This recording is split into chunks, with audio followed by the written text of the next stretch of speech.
My name is Charlotte Davis with Century 21 Mike Bowman Inc. and I am a local realtor. I have my contact information here, my email and direct phone number. I am this year's HEB Chamber of Commerce Expo Chair.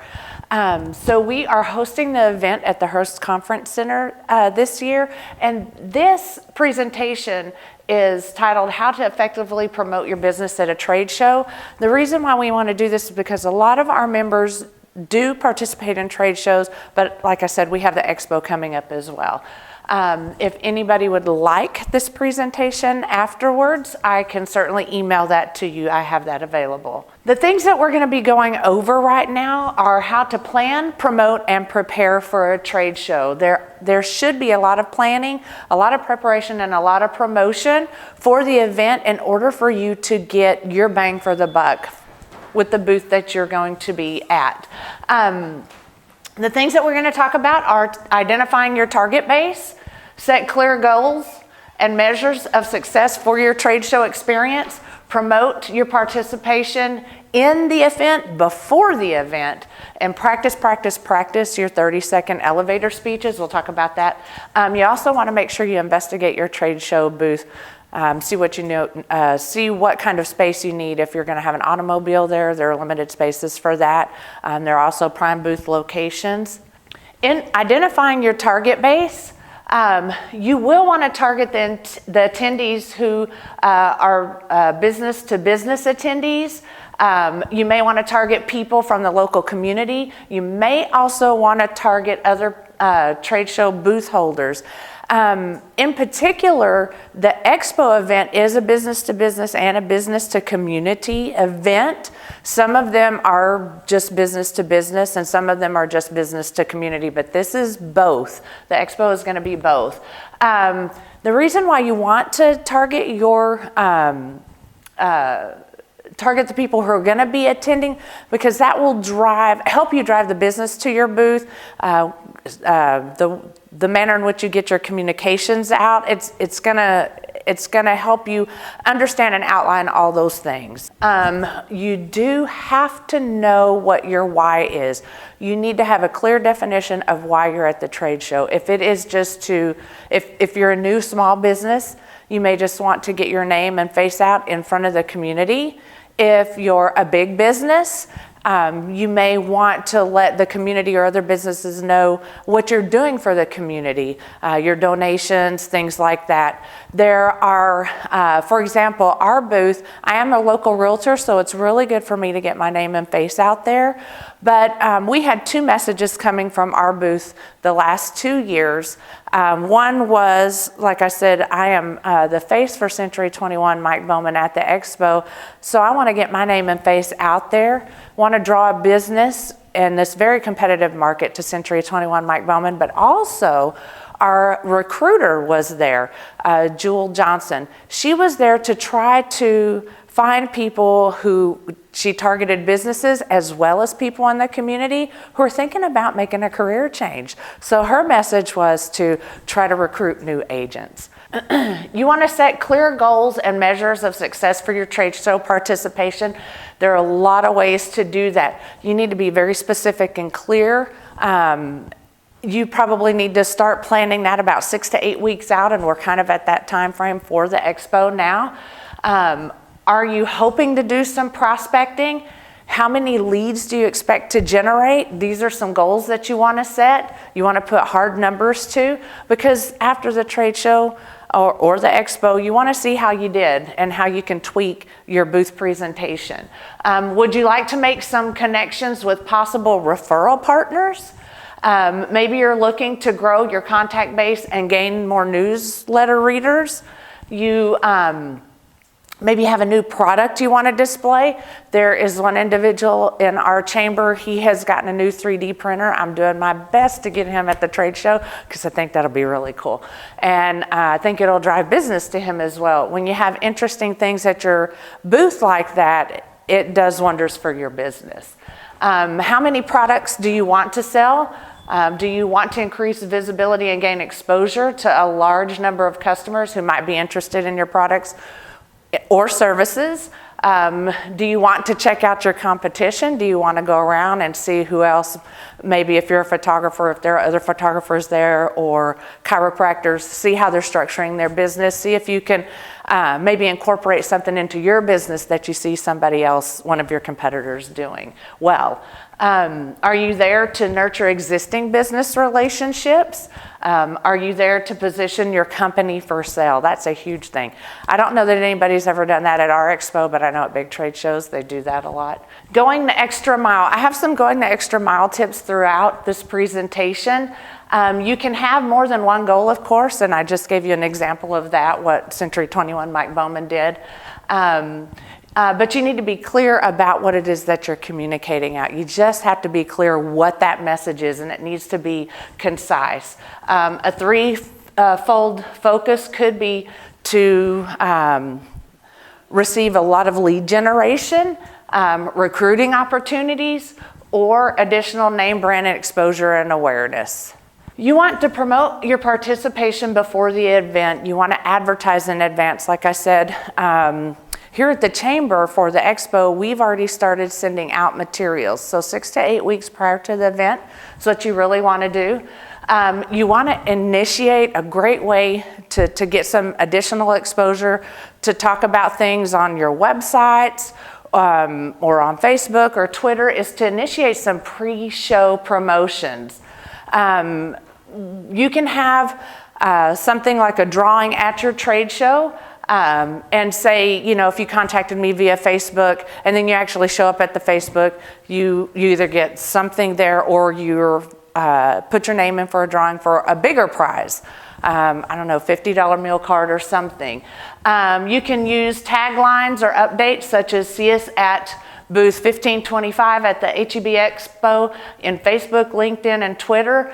Nextdoor is another really great app. Are you familiar with Nextdoor at all? Yeah, Nextdoor is a really great app for you to be able to get in front of your community. And I specifically live in Bedford, and so I plan on using Nextdoor to advertise to the community that I'm going to be at this event and invite my neighbors. I mean, I can connect to 30, 40 local subdivisions or close in proximity subdivisions. I've already been using Nextdoor as a lead generation. Now it is for, you know, neighborhood items. You're not really supposed to promote your business, but the HEB Expo is a community event, and they do have community events and that you can post on Nextdoor. So I plan on using that and see how that works for me. I've done stuff with Facebook, LinkedIn, and Twitter. Email announcements are good. Posting things on your company website, other communications leading up to the event. So you want to do some communications leading up to the event. Also, if you have whatever drawings, raffles prior to that, that helps you gain additional exposure as well. Your whole goal for any trade show should be to drive people, your target base to your booth. You want people to come and find you. Here's another tip going the extra mile. You can use a personal touch by sending some personally extended invitations via regular mail. We are selling tickets for the HEB Expo, so maybe you could buy 5 or 10, send those out to friends or customers, clients, whatever, and say, hey, we're having this trade show and I will pay your way in, come see me. Send those out. You can also set out placards at your favorite vendors or suppliers or clients' place of business at least 3 weeks in advance. That is something that I've done the last couple of years for the HEB Chamber Expo itself. I've placed them at Simonez Car Wash, where I know a lot of people will come in. Just little placards that say, hey, here's an event, here it's coming, come participate. Do those, ask your clients, customers, whoever, if you can place a placard out. Also, you can do some self-promotions with those as well. Prepare by practicing your pitches. And a pitch is your 30-second elevator speech. You really, really need to fine tune that. You want to make sure that you have a hook. You want to make sure that you tell people why they need to be using you for your services or your company for your products or whatever it is that you're putting out. To be successful, it can't be about you and has to be about how you or your product can service or benefit the attendee. Put yourself in their shoes and craft your 30-second elevator speech. So you don't want it to come off real sales pitchy, but you want to let them know how you or your product and services will benefit them. And you've got to be able to do that in 30 seconds or less, because we're such a we want everything now society, you lose people pretty quickly. So tighten that up and get ready. Have that prepared and ready to go for your next trade show or expo event. Here are a couple of, you want to practice. Here are a couple that I found. I have mine down, so we won't go over the realtor one, but here's like a web designer example. The Metro West Symphony came to me recently because their old website held dynamic data about their rehearsal and concert schedules. And they need their website designer to make the updates every time the schedule changed. I created a new website, and now the board members can make these changes themselves, saving them time and money. My name is so-and-so, and if you can use Word, then I can show you how to easily update your own website. So this is how he was promoting himself and his company, but how it's going to benefit the potential prospect, client, or attendee. So that, I can't say that enough. You have to practice, and really have that 30-second elevator speech fine-tuned. Going the extra mile, you can create a short video of your business, product, or service with customer testimonials, as those are really powerful. It can be played on demand or in an endless loop. So at your booth, you can have, we have so many things, your laptops, iPads, whatever, have those setting up, but have customer testimonials playing. Those are really powerful. So you want to research your trade show booth as well. You want to budget and book your space in advance. Find out everything that you can about your space, where you're going to be positioned. What is provided, such as pipes and drapes. Do you need electricity?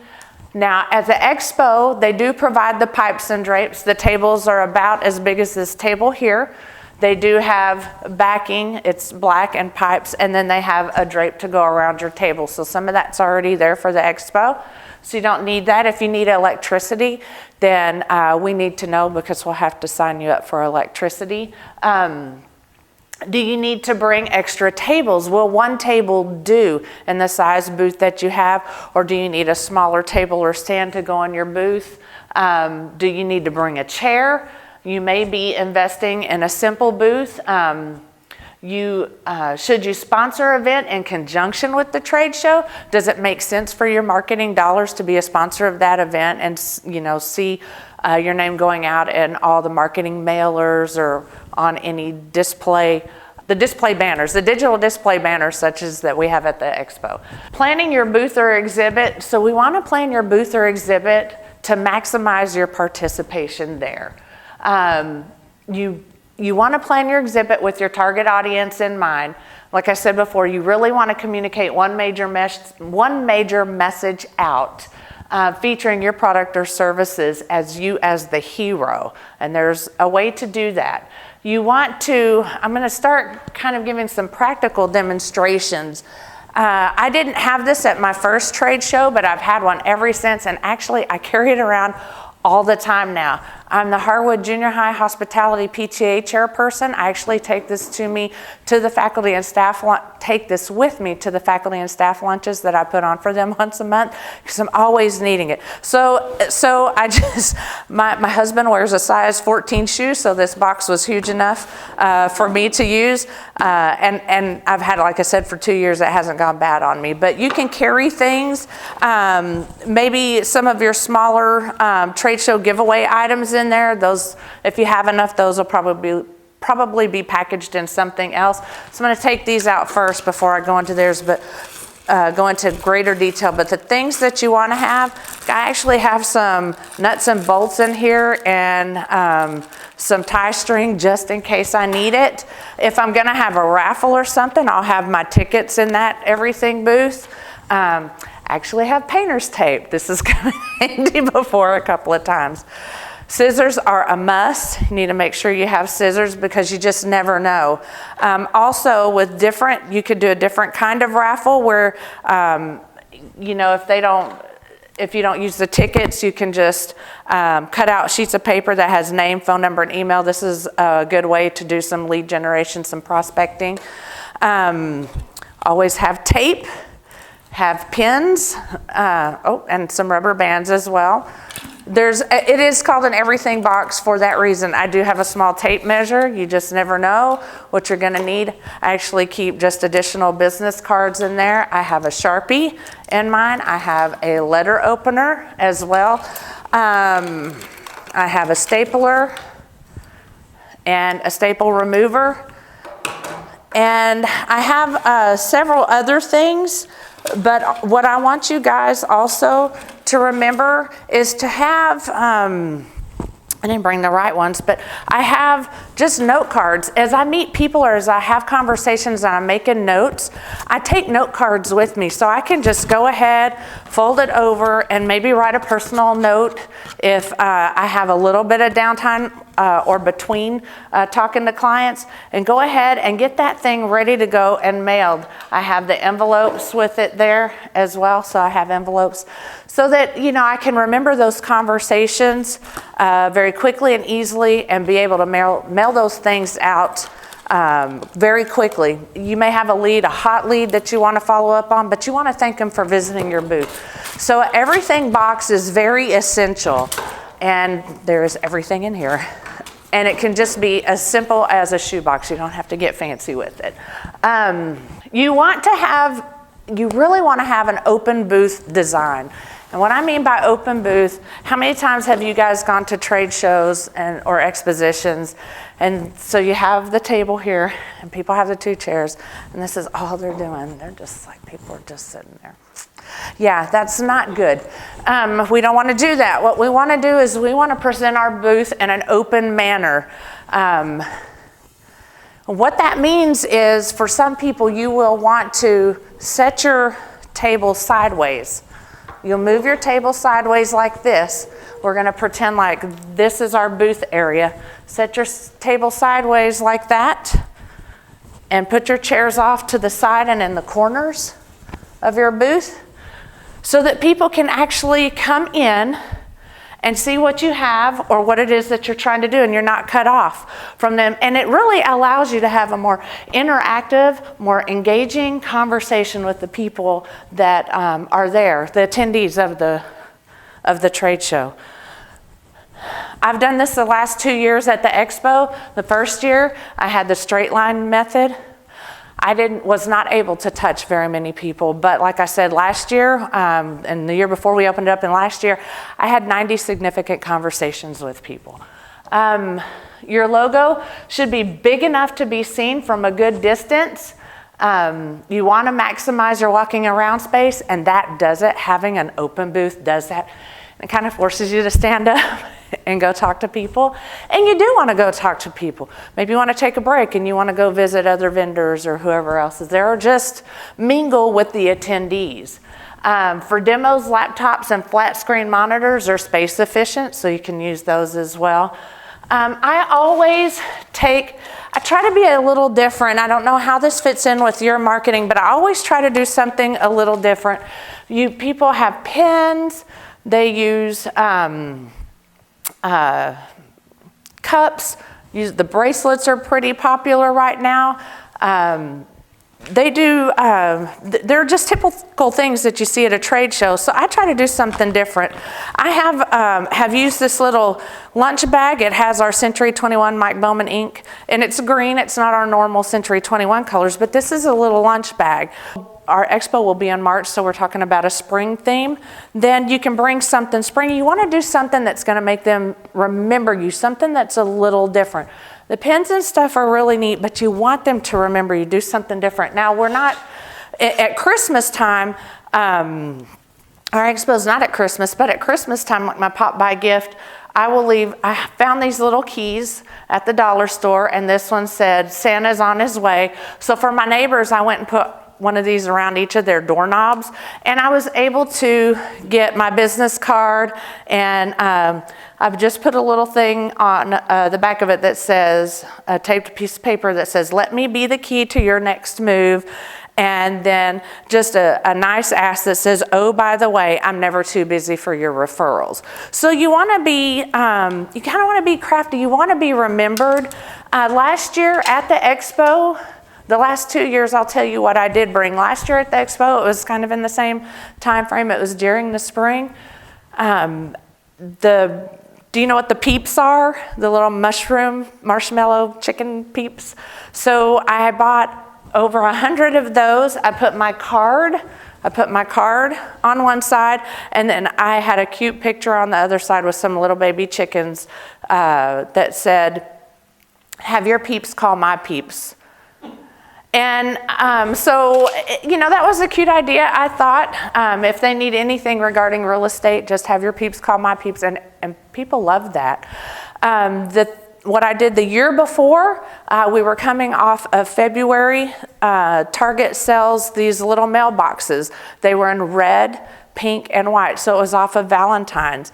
And so once again, I placed my cards on those. I filled those up with chocolate candy, and just had a little tagline on the side that says, the next time, it had something to do with "Letter Me Move."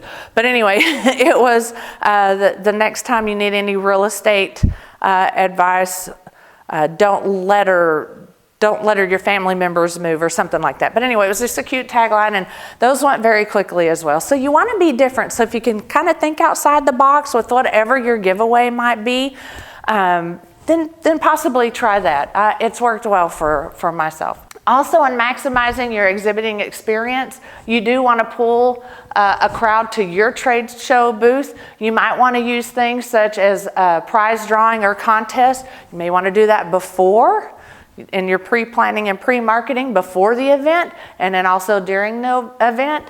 You want to have promotional items. We were just talking about that. You may also want to have some promotional literature for your products or services there. You might want to design PowerPoint presentations and demo for the booth. You can put those on for the little flash drives. I've seen people do that effectively. They put their product literature on the flash drives, or just some fun things they'll put on there. Just use your imagination. I've seen people put service books on there. People really like that as well. Have a USB bracelet that features product, service, or logos and taglines preloaded on your USB drive. This was something else that I've had a lot of interesting comments about. This is Girl Scout season, where they sell all the cookies. So I have also purchased the Thanks a Lot cookies. They actually have a cookie, it's Thanks a Lot. It's like a bread cookie. You purchase the Thanks a Lot cookies from the Girl Scouts. And what I did is, once again, I put my business card on there, and I said, "Thanks a lot for referring Charlotte on your next real estate deal." So just kind of made it work, You can also use QR codes for people to scan your books or items, or have them prepped as a PDF file onto an iPad or smartphone, so it can be easily emailed from the event as well, using Dropbox or whatever. As attendees are coming up to your booth, you want to greet them with a smile. You want to engage them. Once again, I've seen a lot of people, they don't open up the booth, they just sit behind the booth, and then they wonder why they're not making any contacts. You have to engage. You also may want to create a unique identity for your booth. I have seen people, and I have some pictures in here, but like Wells Fargo, they wore red shirts with black vests, and they had a little game wheel going, but you could tell they were Wells Fargo. They all wore the same thing. They all looked alike. So maybe you want to do something like that. No gum. Instead, have breath mints. Maybe you can take your breath mints in the everything box. Wear comfortable shoes. I've moved this around, but I do with my heels. I also bring some flats, so you want to wear some comfortable shoes for you ladies that like to wear heels. If you're standing up for hours and hours, maybe you want to put on your flats. Actively engage attendees. I can't say that enough. Get out from behind your booth. Do not sit at your booth. Have your trade show booth manned at all times. If you're going to take a break, make sure somebody's there. If two people can't be there, maybe get your neighbor by your booth to kind of watch things for you, if they will. When you're talking to people, as you engage them, you want to ask open-ended questions, beginning with who, what, where, when, why, or how. Now for me, I've noticed that I get a better response if I ask questions that start with what. So if you have a who, where, when, or why, or how question, if you can form that question to start with what, it just seems like I get better responses that way. Now, I had a counselor tell me that, I don't know, about 10 or 15 years ago, and it really works. I don't know why, but this is how they use to relate to kids, to children that are younger, to draw out more context in conversations as they're trying to speak with them, but it works on adults. If you can formulate your question as a what, for some reason you just get more information. Relate the questions to the industry, product, service, and its benefits or its specific situation. Try to avoid trite questions like, how are you? How are you doing today? Are you enjoying the show? Those are not good questions to ask. You can share a personal or compelling story, whatever will help you stand out, like with your 30-second elevator speech, or, oh, this is why I started using these keys. Just a compelling story to help people remember who you are. Use metaphors and analogies to make concise points. Do not sell when you're at a trade show. You don't want to come off as you're selling, but you want to come across as if you're educating. Befriend other exhibitors and refer attendees back and forth to each other's booth. So if you have someone who's, at your booth and they're saying, oh, I've got a little twinge in my back. Oh, you know what? There's a chiropractor's booth right down there. Maybe you can go and talk to them. Maximizing your exhibit experience. Again, I've said it, you may receive several leads before the trade show if you're marketing before the trade show. If you've properly advertised on Facebook, Twitter, and Nextdoor, and etc., it's a lead opportunity to even gain leads before the trade show. And you can give away something to an attendee who has committed to be at the event and they actually show up. You can do that individually or with a lottery or a drawing. So there are ways to gain prospects, leads prior to the event. During the trade show, you can also send out call to action feeds, whether you're doing a giveaway, have candy in your booth, or just letting people know you want to introduce them to your product or service in real time. You can real-time messaging works via social media, Facebook, Twitter. You can text and emails. If you have a prospective list of clients or what have you, can send out an email and say, hey, don't know if you remember, but we're having an expo or I'm at a trade show. If you're out and about or on lunch, can you come by and see me? I did that last year around lunchtime between the 11 and 1 p.m. time period. I was texting and emailing out folks that I knew, hey, I know you couldn't make it for the whole day, but can you come stop by and see me at lunch? Engage your target base while you're there. Don't let your efforts go to the wayside by not being active after this event is over. Follow up with the contacts and leads that you made during the trade show as soon as possible. Like I said, maybe in your everything box, bring some note cards and you can start writing those up them. Send them a thank you note for attending and ask them, how can I help you? So again, we want to not come across as we're sell, come across as educating and how can I help you? How can I serve you? What can I do for you? Follow up promptly after the trade show. You want to send requested materials that anybody has requested from you within 24 hours. A quick response is your second opportunity to make a good impression. Include a teaser in the envelope or in the email subject line. You can be creative with that as well. Be sure you mention your organization's name and the name of the event on the envelope or the subject line. So the point here is just to follow up very quickly because they always say you don't have a second chance to make a first impression, but this is a way really to enhance that first impression, or if you think maybe you missed something, you have a second chance for that impression. Following up is going to be 90% of your success. Leverage social media before, during, and after the show. Plan with a hook, something that attendees can sign up for. For example, offer 1 hour of free coaching or free something for those who put their business cards in a bowl.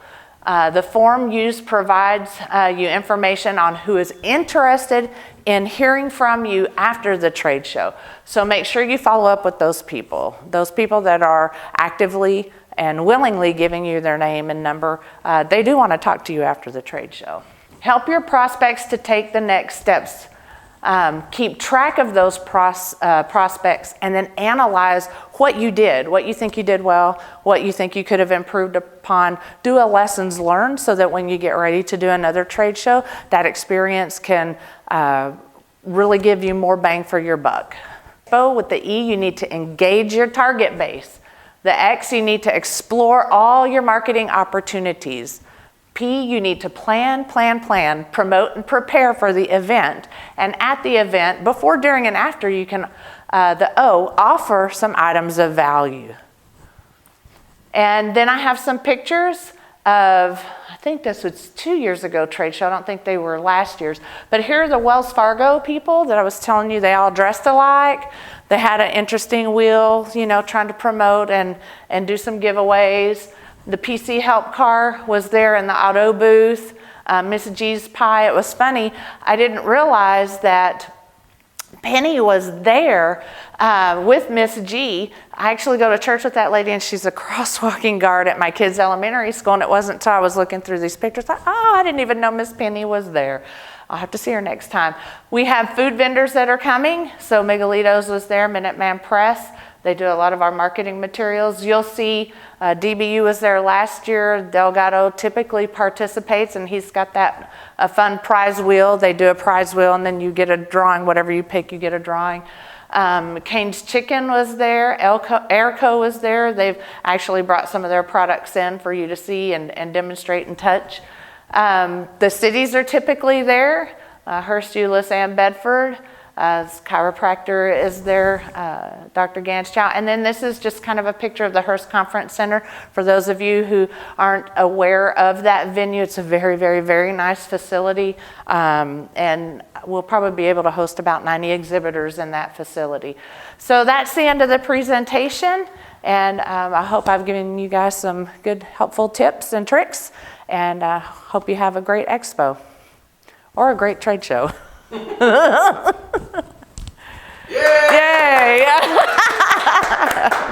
The HEB Chamber would like to thank Charlotte for her participation today.